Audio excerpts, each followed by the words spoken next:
그럼 이 감상 기준선이라는 게 뭐냐, 그래서 기준이 되는 것이 뭐냐라고 했을 때 저는 이걸로 풀어야 된다라고 이제 늘 얘기를 하는데, 그게 뭐냐면 푼다 이렇게 얘기를 해요. 안녕하세요. 9일만 2.0 저자 코기토입니다. 오늘은 문학 푸는 법에 대해서 좀 알려드리려고 하는데, 9일만 2.0 문학 요청이 굉장히 많았죠. 지금 당장에는 독서편밖에 없어서 유튜브로 바로 실천하실 수 있는 그런 감상에 대해서 알려드리려고 합니다. 오늘 이제 주제가 감상법이니까 어떻게 감상하느냐에 대한 좀 전반적인 얘기를 할 것 같아요. 그래서 감상법이라고 하면 보통 첫 번째로 비문학처럼 풀어야 된다. 요즘 문제가 비문학처럼 이렇게 딱딱 떨어지게 나오기 때문에 문학이지만 비문학처럼 냉정하게 풀어야 된다, 이렇게 얘기하시는 분들이 있고, 그 다음에 뭔가 이해나 감상을 가지고 이렇게 풀어야 된다. 이해, 감상, 그리고 내면 세계, 이런 얘기 하시는 분들이 있어요. 그래서 내면 세계 이런 얘기들 가지고 풀어야 된다, 이렇게 말씀을 하시는 분들이 있는데, 제가 말씀드릴 것은 사실 둘 다 저는 아니고 약간 좀 중간적인 얘기를 할 것 같은데, 잘 감상하는 법이랑 그 다음에 잘못 감상한 예시까지 해가지고 이렇게 두 가지로 나눠서 보여드릴 텐데요. 사실 잘 감상하는 거에 기준선 따라서 하면 되는 거니까 그냥 가면 되는데, 잘못 감상하는 게 어떤 건지 보는 게 훨씬 더 중요해서 영상 꼭 끝까지 한번 보시고 오늘 문학 공부에 바로 적용을 한번 해보시면 좋을 것 같습니다. 네, 첫 번째부터 한번 살펴볼 텐데, 공감의 위험성 이렇게 써놨습니다.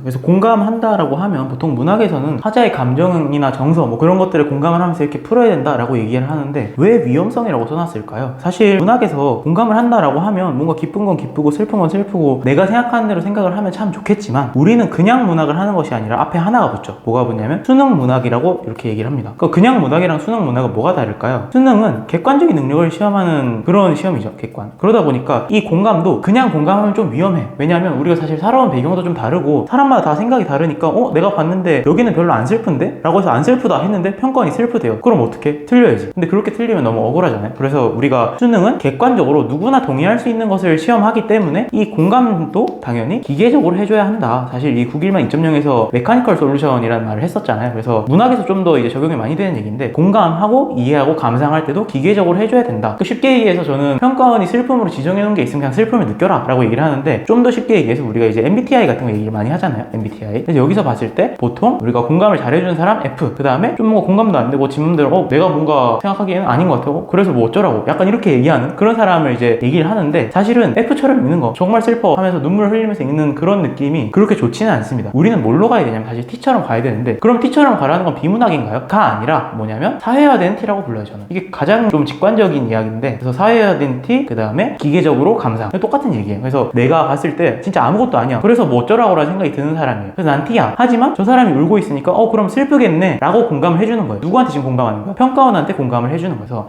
공감을 평가원한테 해주는 그런 느낌이겠구나, 그래서 사회화된 T라고 부르는구나, 이 느낌을 좀 생각을 해주시면 좋겠습니다. 그래서 우리가 이해나 공감을 하지 말아라 가 아니라, 공감을 할 때도 정해진 기준선 안에서 감상을 한 다음에 기계적으로 공감을 하자. 그 다음에 이것은 결국 그러니까 비문학처럼 풀자라는 것도 아닌 거예요. 그래서 아까 말씀드렸던 1번, 2번 둘 다 아니고, 저는 이해와 감상, 공감 다 좋은데 기계적으로 하자, 이게 제가 생각하는 문학을 푸는 방법이라고 생각을 하시면 되겠습니다. 그럼 감상 기준선을 알아야지 이렇게 기계적으로 공감을 할 수 있을 거 아니에요. 그래서 그럼 그 기준이 뭔지에 대해서 한번 알아봐야 되니까 지금부터 예시를 가지고 감상 기준선에 대해서 한번 알아보도록 하겠습니다. 그럼 이 감상 기준선이라는 게 뭐냐, 그래서 기준이 되는 것이 뭐냐라고 했을 때 저는 이걸로 풀어야 된다라고 이제 늘 얘기를 하는데, 그게 뭐냐면 큰 주제로 푼다 이렇게 얘기를 해요. 큰 주제 또는 이제 주제성으로 푼다 이렇게 얘기를 하는데, 그게 뭐냐면 사실 모든 문제가 그렇게 풀리진 않는데, 저희가 이제 9일만 2.0 독서에서도 얘기를 했지만 말하고자 하는 바가 무엇인지 먼저 파악을 해야 된다라고 요걸 제가 강조를 좀 많이 했었잖아요. 근데 이게 문학에서도 좀 많이 중요하다고 저는 생각을 합니다. 그래서 말하고자 하는 바가 결국 뭐겠어요? 말하고자 하는 바라고 하면 그것이 바로 주제가 되겠죠. 그래서 뭔가 이 작품을 통해서 내가 전달하고 싶은 메시지, 뭐 예를 들어 고전 시가에서 이런 거 있죠. 그래서 자연이 좋고 속세는 싫다라고 얘기할 때 나는 자연에서 살고 싶고 속세는 뭐 이상한 사람도 많고 정치도 혼탁하고 해서 너무 싫어 라고 하는 게 그게 주제인 경우에는 거기에 맞춰서 문제들이 대부분 풀려요. 물론 이제 평가원 문제들 중에서도 단순히 그냥 내용일치처럼 그냥 우직하게 풀어야 되거나 하나씩 찾아보면서 소위 말하는 눈알 굴리기로 풀어야 되는 게 있긴 하거든요. 근데 이 큰 주제를 먼저 생각을 하고 들어가야 그게 훨씬 더 쉽게 되고, 그 이전에 대부분의 문제가 주제성으로 다 풀려요. 그래서 이거에 대해서 제가 설명을 했을 때 그 예전에 이제 유성국어라고 국어 가르치는 분이 계셨는데, 그분이랑 저랑 그리고 제가 아는 친한 동생 이렇게 3명 정도가 그 주제성에 대해서 처음으로 이제 얘기를 했었고, 제가 이 얘기를 하기 전까지는 여기에 대해서 설명하시는 분들 강사분들은 사실 잘 없었던 것 같아요. 제가 기억하기로는 최근 들어서 이제 뭐 그걸 설명을 해주시는 분들이 계시는데, 어쨌든 저는 그래서 이걸 큰 주제, 주제성 또는 큰 틀, 그래서 우리가 주제로 풀고 사실 주제를 파악할 수 있으면 이미 1등급 아니야? 이런 생각이 드실 수도 있잖아요. 그런 경우에 주제를 모르겠으면 최소한 뭘 잡자고 하냐면 정서라도 좀 파악을 하자라고 얘기를 해요. 내가 지금 이 글이 너무 함축적이고 시는 사실 의미 파악하기가 좀 어렵잖아요. 함축적인 게 많아서. 그래서 주제를 잘 모르겠지만 최소한 여기서 이러이러한 정서를 느끼는 것 같아 라고 했을 때 그 정서가 그 주제 같아서 나타나는 경우가 많아요. 그래서 최소한 정서라도 잡자. 그래서 저는 큰 틀에서의 정서 이렇게 얘기를 합니다. 그래서 감상 기준선이 되는 것은 일단 주제가 뭔지 생각을 하자. 그래서 말하고자 하는 바가 뭔지 잘 모르겠으면 정서라도 잡자. 그리고 이 정서가 변화하고 안 변화하고도 되게 중요한데 그건 나중에 얘기를 하도록 하고 어쨌든 이 주제성에 대해서 먼저 말씀을 드리도록 하겠습니다. 사실 소설에서도 마찬가지로 적용이 되는데 오늘은 이제 분량상 시를 가지고 이제 한번 알아보도록 하겠습니다.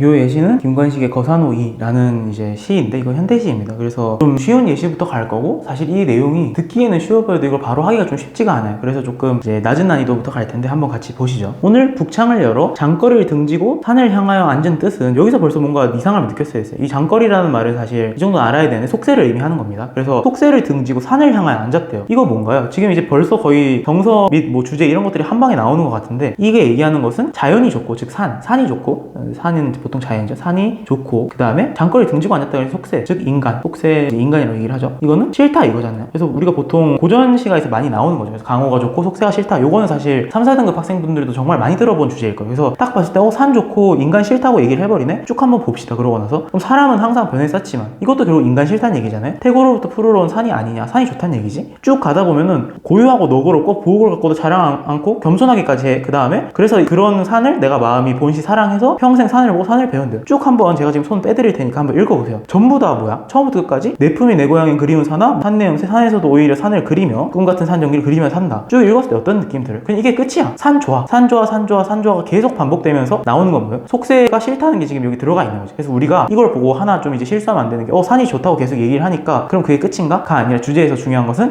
인간은 싫고 산이 좋구나. 그래서 그렇게 대비를 하면서 가는 거구나 생각을 해주시면 돼요. 제가 이게 쉬운 시라고 했던 것은 설명할 것도 별로 없지만 이 속세와 자연의 대비는 고전 시가에서도 많이 나온 얘기이기 때문에 아마도 많이들 들어보셨을 거예요. 그래서 아마 파악하기 쉬우셨을 거고 되게 빨리 넘어가는 것 같지만 읽어보면 진짜 그 내용밖에 없어요. 그래서 산에서도 오히려 산을 그리며 이건 정말 산을 좋아하는 거잖아요. 그래서 우리가 집에 있지만 집 가고 싶다 뭐 이렇게 얘기하는 거랑 좀 비슷한 느낌 아닐까요? 하여튼 그래서 이건 농담이었지만 이 주제를 가지고 그러면 한번 다음 문제를 풀어보죠. 이 20번 문제 한번 볼게요. 산에 대한 화자의 태도를 중심으로 감상을 해보래요. 그러면 사실 제가 그 극단적 시간 단축이라는 칼럼 하나 쓴 적이 있는데 일단 판단을 보류를 하고 쭉 훑어내려봐. 그냥 1번부터 5번까지 아무 생각을 하지 말고 그냥 한번 쭉 읽어보세요. 그럼 답이 사실 바로 보여야 돼. 뭐가 보여요? 저는 바로 보이는 게 이거예요. 덕성을 표면화. 바로 정답이 되겠죠. 왜냐면 적절하지 않은 것이니까. 왜 이게 적절하지 않나요? 라고 얘기를 한다면 아니 아까 인간 싫다 그랬잖아. 근데 산을 인간의 덕성을 표면화하는 걸로 파악을 하겠대. 그럼 이미 큰 주제에서 이미 안 맞잖아. 그래서 우리가 큰 틀에서의 주제를 알고 있으면 인간의 덕성을 왜 표면화해? 인간 싫다 그랬는데 하고 넘어가면 되는 거죠. 그래서 사실 이렇게 나머지들은 쭉 읽어주면 되고 가끔 이제 요 3번 삶과 죽음을 이어줌으로써 죽음 이후에도 함께할 대상 여기서 뭔가 이제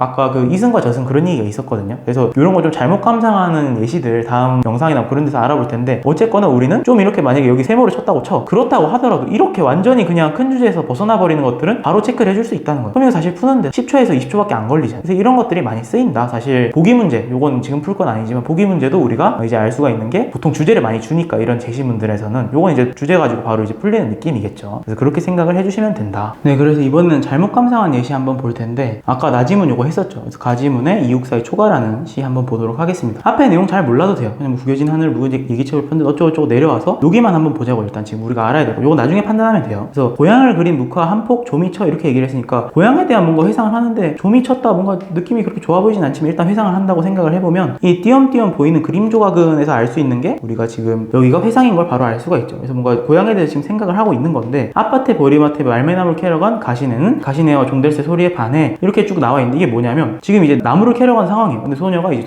종달새 소리 듣고 소리 예쁘다 하면서 지금 밭에서 이미지를 딱 그려봤을 때 소녀가 낭만적인 분위기에 지금 이렇게 있다고 생각을 하시면 되는 거겠죠. 그래서 요건 보기에 나오는 거예요. 그래서 제가 말씀을 드린 게 아니라 여기 보면은 낭만적인 봄에서라고 얘기가 나와 있기 때문에 요걸 가지고 판단을 해도 그냥 요게 지금 낭만적인 상황이구나 라고 알 수가 있고 사실 뭐 보기를 안 읽더라도 요 정도는 이거 낭만적인 느낌이네 라고 생각을 하는 게 우리가 아까 말한 평가원의 기준선 맞추기예요. 그래서 실력이 좀 있으신 분들은 보기를 안 읽어도 이거 그래 낭만적인 분위기네 라는 말에 동의하실 거예요. 그럼 이렇게 읽었을 때 우리가 빙바구니 차고 오기 너무도 부끄러워 요 말은 뭘까요? 여기서 우리가 우리가 떠올려야 될 겁니다. 아, 뭔가 이렇게 가가지고 나물 캐러 갔는데 종달 소리에 반해서 막 이렇게 쫓아다니면서 하하호호 한 거야. 그럼 어떻게 돼요? 나물 못 캤으니까 빈 바구니 들고 갈 수는 없잖아요. 너무도 부끄러워를 받는데 여기서 갑자기 이거 수치심이라고 해석할 수 있지 않나요? 라고 얘기를 해버려. 이거 되나요? 안 되지. 왜 안 돼요? 우리가 아까 낭만적인 봄의 분위기라며. 그럼 이것도 사실 그냥 빈 바구니 차고 오기는 너무나 부끄러워서 뒷밤에 몸에 꽃이 피었다 얘기한 게 약간 수줍은 상황인 거지. 그냥 놀러 다니다가 나물 못 캤네 수줍 약간 이런 느낌인 거지. 여기서 수치심을 갖고 온다? 이런 말이 안 되는 거죠. 이게 왜 안 돼? 나는 수치심이라고 생각하는데? 라고 생각하는 손 들어보세요. 손을 들어도 안 되는 이유가 뭐야? 낭만적인 거라고 얘기를 했는데 여기서 갑자기 수치심이 왜 나와? 그쵸? 그래서 이 부끄러워라는 말을 해석을 할 때도 큰 주제 안에서 해석을 하면 이런 생각을 안 하게 된다는. 근데 가끔 이렇게 그럴 수도 있지 않나요? 라고 하는 분들이 있어요.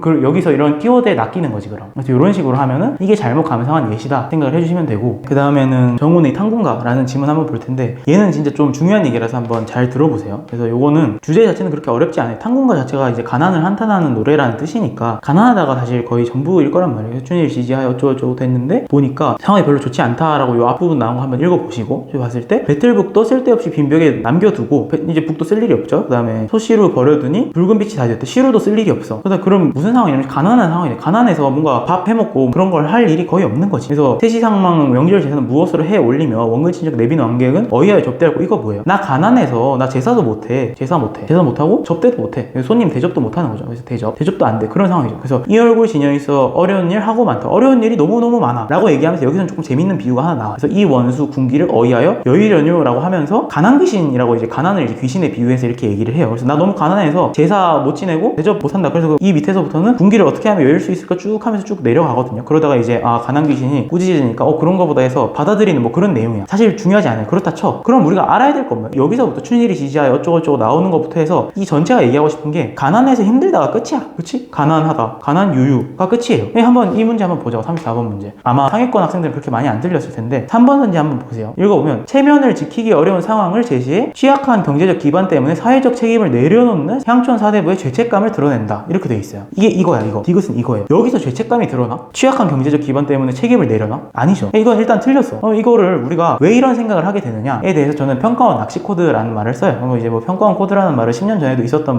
그냥 상술인데 그냥 거기다 이제 낚시라는 말을 넣어서 뭐냐면 우리가 이거를 그런 생각을 하는 거야. 얘 봤을 때 어려운 일 하고 많다. 그래서 나 선비인데 내가 가난 때문에 접대도 못해 제사도 못해 하면은 내가 사회적 책무도 내려놓고 그것 때문에 죄책감을 느낀다. 이렇게 생각을 해버리는 거예요. 그러니까 그거지. 가난하면 뭔가를 포기해야 돼 라고 생각을 하도록 유도를 하는 거예요. 그래서 가난하면 뭔가 포기하는구나. 이렇게 생각을 하신 분들이 있을 수 있어요. 그래서 그것 때문에 틀렸을 수 있는데 이렇게 해야 된다는 그 생각, 가난하면 뭔가 포기해야 된다라고 생각하도록 유도했다라고 제가 이렇게 설명을 하는데 그렇게 여러분들의 사고를 좀 이렇게 왜곡시키는 걸 전 평가원 낚시 코드라고 불러요. 그럼 이게 왜 왜곡이냐? 제가 아까 말씀드렸지만 공감이라는 것은 근거가 있을 때만 해야 된다고 말씀드렸죠. 근데 지금 이 죄책감에 대한 근거를 나타낼 때가 있어요. 나 그냥 가난해 힘들어. 이놈의 가난 귀신 언제 없어져? 다 끝이죠. 그럼 죄책감을 느끼려면 내가 선비로서 뭐 이런 것도 못하고 나는 뭐 사대부로서의 자격이 없다. 이런 말이 한 줄이라도 나와주든가. 그냥 무작정 죄책감이다라고 할 수가 없는 거. 책임을 언제 내려놨어? 그냥 난 못했어. 그런 거잖아. 그래서 죄책감 아니고 사회적 책임이 뭔데? 그런 얘기 나와 있지도 않아요. 그래서 여러분들이 공감을 하는 것도 좋고 다 좋지만 이런 비약이 나타나는 이유는 뭐냐면 이게 제가 낚시 코드라고 했죠. 그래서 낚시에 걸리는 이유는 근거가 없는데 그냥 그럴 수 있지 않나? 그러니까 그럴 수 있지 않나를 이제 허용 가능성으로 설명하시는 분도 계시는데 그 허용 가능성을 만약에 한다고 치더라도 근거가 반드시 있어야 된다는 거예요. 그게 기계적 공감의 의미예요. 내가 지금 이 죄책감에 공감을 해주고 싶어. 나 F야. 하지만 여러분들은 T의 감정으로